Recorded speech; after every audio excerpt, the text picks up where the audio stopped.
Hello mga kabibig! Welcome back sa ating bagong YouTube channel. Ito ang pinakamaingay na YouTuber sa balat ng YouTube. Ako si Kabibig, maglabag-labag na tao with evidence. Kinansila ang flood control hearing ni Senator Marcoleta sa araw na to. Kinansil ng may-ari ang venue. Uy! Bakit? Ha? Sana nag-inform kayo earlier para makahanap sila ng ibang venue. Ngayong araw lang daw ito, sarado pa ang gate. Mag-aalas 10 na, sarado pa daw ang gate. Kaya sumugod ang mga tao doon. Tiningnan kung ano ang nangyari. Marami na mga supporters ang nagpunta doon kasi gustong malaman nila ang flood control hearing, ang sa publiko ng mga corrupt na opisyal. Nandun na rin si Governor Chavit Singson na magiging mag-witness din siya, may ibubulgar din siya, may mga dokumento din siyang ilalahad, at marami mga vloggers doon mga kabibig. Nako, pareha pang ginigipit ang flood control na ito, di ba? Flood control na hearing. Kung ang gobyerno ni BBM ay hindi naniniwala sa flood control hearing na ito, dapat hinayaan lang nilang mag-hearing sila, di ba? Pero kung ramdam ni BBM na ito ang pwedeng magpapatalsik sa kanya, ay natural gagawin talagang lahat para hindi lang talaga matuloy ang flood control hearing na ito. Talagang ngayong araw na to on this time, kinansila ng may-ari ng venue. Kung saan doon magpa-flood control hearing ni Senator Marcoleta, ni Senator Alan Peter Cayetano at ilang Cayetano Black. Sabi naman ni Gatchalian, we will not recognize that flood control or Blue Ribbon Committee hearing nila. Pwede silang makasuhan sa kanilang ginagawa. Halaka. Sabi na parang ilan, tingnan natin kung sino ang aarestuhin ngayon sa Blue Ribbon Committee hearing ni Marcoleta. Meron daw ang aarestuhin, kabibig. We aresto na naman. Ito kabibig ang mga latest news na nangyari kanina ng ating mga vloggers nandoon. Jesus. Live tayo ngayon, no? Kinansel daw ng tao yung nung may-ari yung venue ng pagdadanapan. So, ito yung venue. Hello? So, talagang ginigipit talaga tayo na hindi tayo makapagsabi ng tapos ang daming pulis dito. Bakit kaya maraming pulis dito? This is civilian activity, di ba? Diba? Ang gigipit talaga. Sayang ang bayan! Kaya, andito tayo ngayon. Awan man wala na naman tayong, di ba? Wala na namang hearing. Hi po.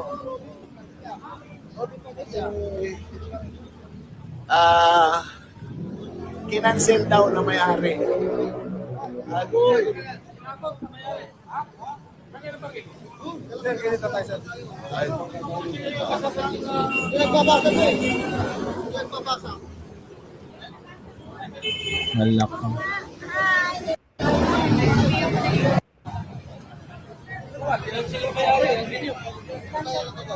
So, ito dapat ang venue Ito dapat ang venue. Ngayon, kinansel daw ng may-ari. Dapat pa Sir Bigon. Ang tawagan niyo po yung staff ni Kinansel ng may-ari. Ang nangyari, halaka.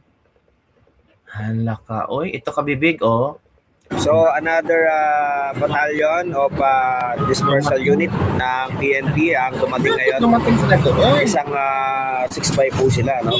May nauna kanina mga nasa around 20. Pero ngayon yan. Dumami na sila.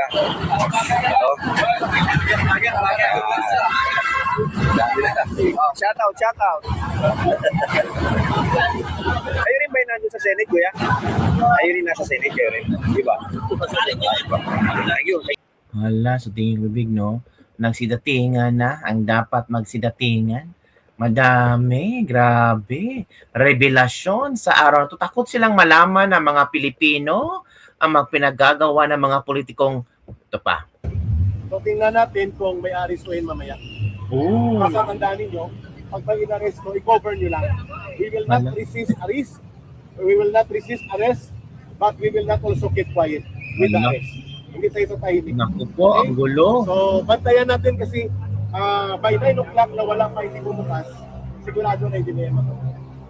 We're waiting for the confirmation from the group of Congressman Mike Defensor na sila po ang nagsisilbing security support at team of supporters na bitbit nila para matuloy ang Senate Blue Ribbon Committee. Alam niyo po, we have received information also na magsasalita sana through video sina Mark Tiksay at Paul Estrada. Ooh. Ito po ang mga bagman ni Saldico. Itong may hawak ng listahan ni Saldico. So kung hindi ito matutuloy, hindi wala ng venue. Pero hindi ito matatapos dito. Pwede po na hindi matuloy ngayon, pero bukas makalawa, doon tayo sa exam night. Doon natin gagawin ang totoong Senate Blue Ribbon investigation. Hala. Maraming salamat po, magbantay tayo. At kung may arestuhin man mamaya, huwag kayong pumayag na hindi mag-document. Hala, ginoo ko. Dumating na pala si Chavit Singson kabibig kanina, oh. Oo. Dumating si Chavit Singson para sa Blue Ribbon Committee hearing. Kasi isa siya sa mga magsasalita, mga kabibig. Ito kabibig, oh.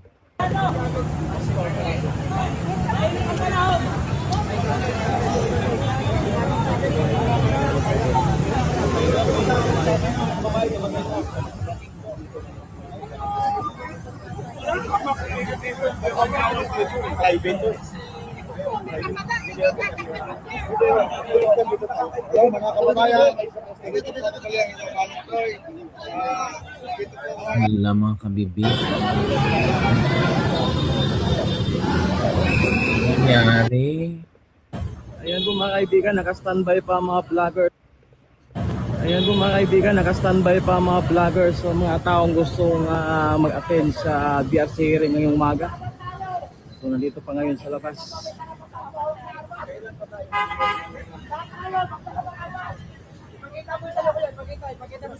lumaban tayo! Ayan o. Lumaban tayo! Lumaban tayo! Karapatan natin! Depensahan yung sarili natin sa kanila! Wala sa kanila, wala silang karapatang abusuhin tayo! Tama. Magtrabaho kayo! Ayusin niyo yung trapiko! Kung ang trabaho niyo! Hindi yung binitin niyo kami! Mga animal kayo! Uisip kayo! Galit na si Kuya, mga kabibig. Panic mode talaga sila ngayon. Panic mode talaga sila ngayon because, nagawa na ng paraan because they cannot stop that. So ngayon, what's funny is that NBI Matibag said again na meron daw ang dadalo doon, posibleng kakasuhan na naman. For perjury, libel, kasi wala daw parliamentary immunity. At saka usurpation of authority. Oh my gosh, sabi ko, ano bang klase itong nangyayari sa atin dito, no? Ang bilis talaga. And, if you see, ang script nila hindi nagtutugma-tugma. That is a clear sign na each one po sila, ka-Eric, is may kanya-kanyang self-preservation, pinoprotect na, to preserve. Kasi almost each one of them kasi may mga issues. And therefore, they have to protect this yung sarili nila. It's no more about Doc Lorraine na sinasabi nating iboboto pa kami sa 2030. They don't care about that anymore. I think they're afraid of yung Himas Rehas pagdating sa 2028. Yan talaga. Kaya talaga makita mo talaga hell-bent sila talaga to get all, no? To destroy. Takot pala sila na maghemas reha sa 2028. Wala silang pakialam kung iboboto sila or hindi, matalo or manalo, hemas reha sila sa 2028 pag nakaupo si BP Sara. Of course, marami talagang politiko ang hemas rehas sa 2028. Yan ang ayaw nilang mangyari, kaya gagawin na lahat na hindi makaupo si BP Sara. Kasi alam nilang tapos ang kailang career, tapos ang kailang paghari-harian, tapos ang kailang pagkatao pag si BP Sara ang makakaupo. Pero wag niyong alala, mas malakas ang people power, mga kabibi. Kung si BP Sara talaga ibubuto ng taong bayan, wala kayong magagawa. Ito kabibig, oh. Yung istorya po ay ganito. So, ayan na yung venue. Ang pinuntahan na yung venue, umatras. Umatras yung may-ari.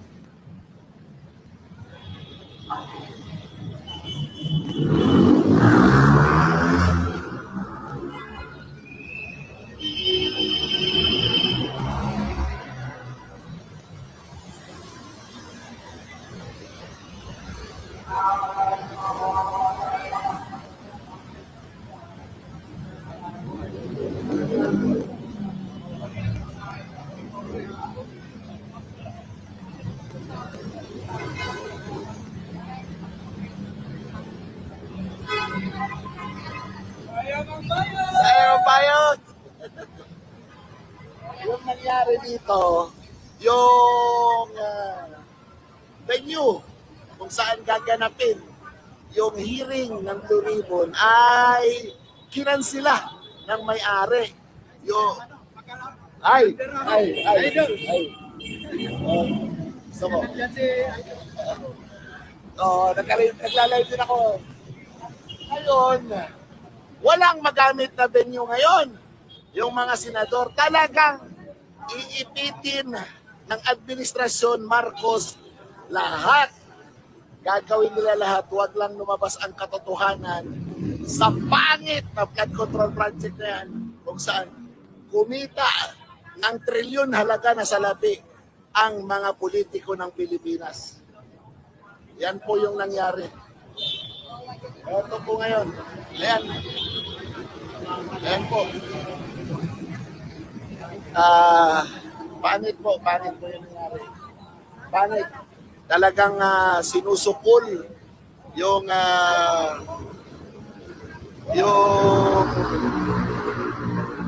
dali kasi may dala akong bag eh.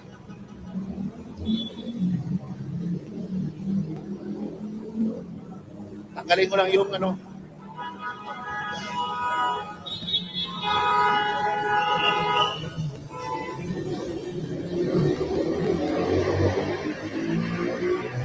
Mga intil lang.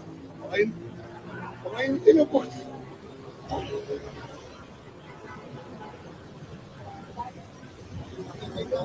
Ay, idol. Agoy, klaro! Klaro! Klaro! Klaro! Oh. Oh.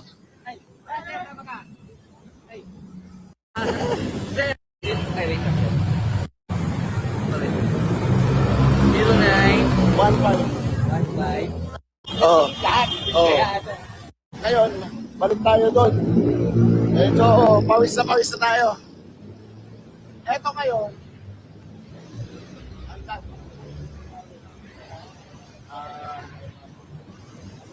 So ngayon, may mga pulis pa. Agoy! Pilipinas kong mahal. Ano nangyari? Oh. Di ba? Babalik na rin mo yung camera.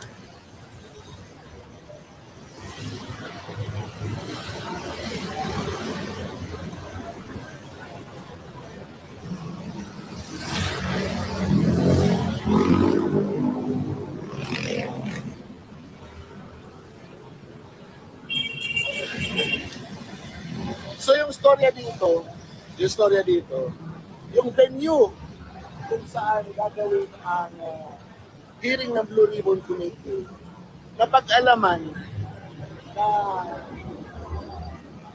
umayaw yung may-ari. Sabi ng caretaker, nakansila daw ang reservation. Kaya, ayan, walang venue.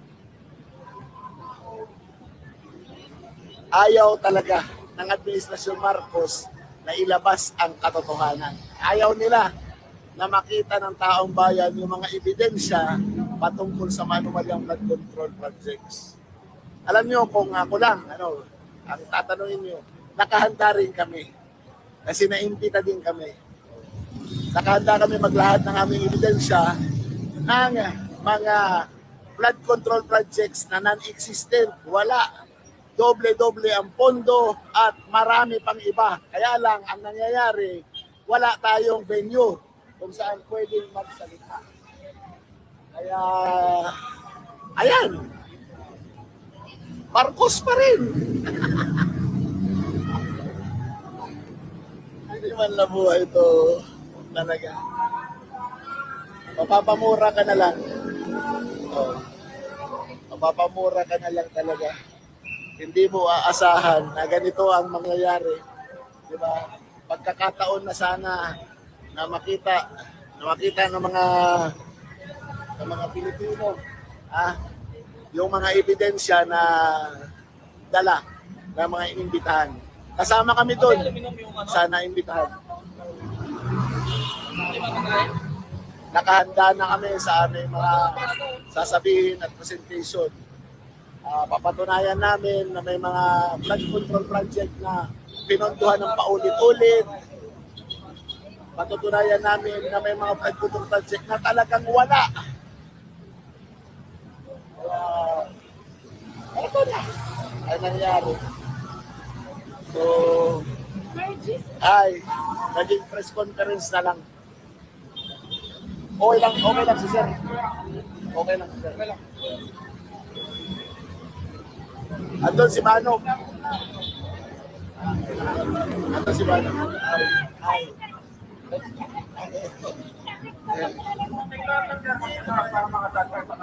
Ay, sige. Ayan. Nagpa-interview na lang si Manong.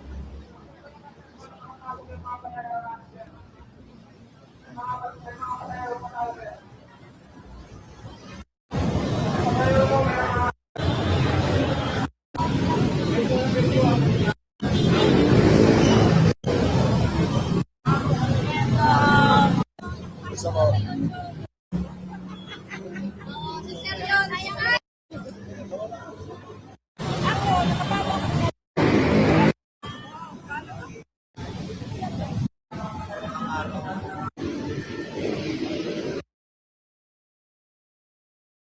Po kabibig, nakita natin ang nangyari ngayon na posibleng makansila itong flood control hearing ngayon ni na Senator Marcoleta.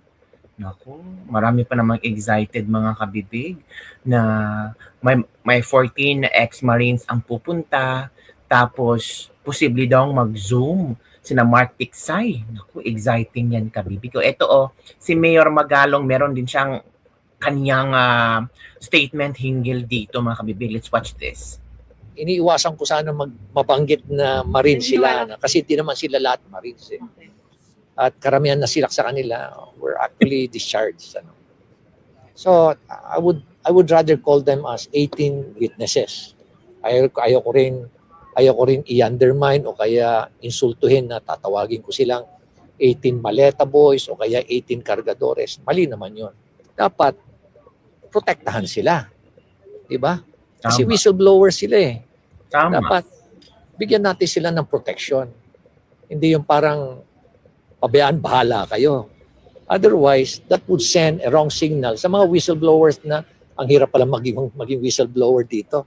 Lalong-lalo na kung may mga tao sa gobyerno ang involved. Correct. Ikaw pa ang mapapasama. Correct. Ikaw pa ang sisiraan. Correct.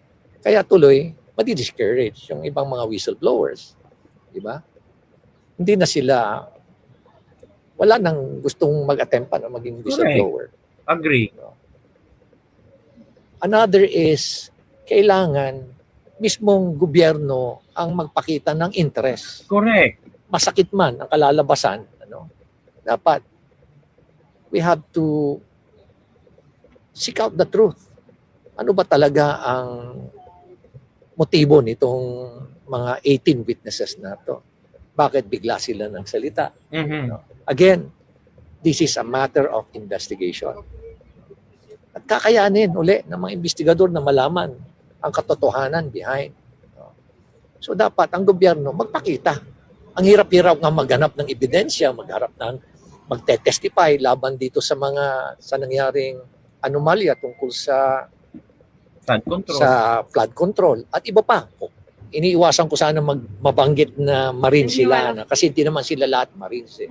So yun At po karamihan na ang interview ni Mayor Magalong, which is true naman. Kasi ang hirap no, pag whistleblower ka tapos parang hindi ka sinusuportahan ng gobyerno, parang ginigipit ka pa. Gusto mo lang magsalita sa mga nalalaman mo, gusto mo lang i-share sa sambayan ng Pilipino kung maniniwala man sila or hindi, pero para yatang tinatakot, ginigipit ang mga whistleblower na ito. So yun lang kabibig so far. Sabi ni Maduraho na kinansila ang flood control hearing ni Senator Marcolita dahil kinansel ng may-ari ang venue. So let's check later on kung meron bang new venue or napausapan ang may-ari ng venue na ituloy ang flood control hearing kasi balita-balita daw ay magsasalita si Mark Tiksay. Naku po, yun na kabibig. Don't forget to like, subscribe, and share this video. Bye everyone. See you next time.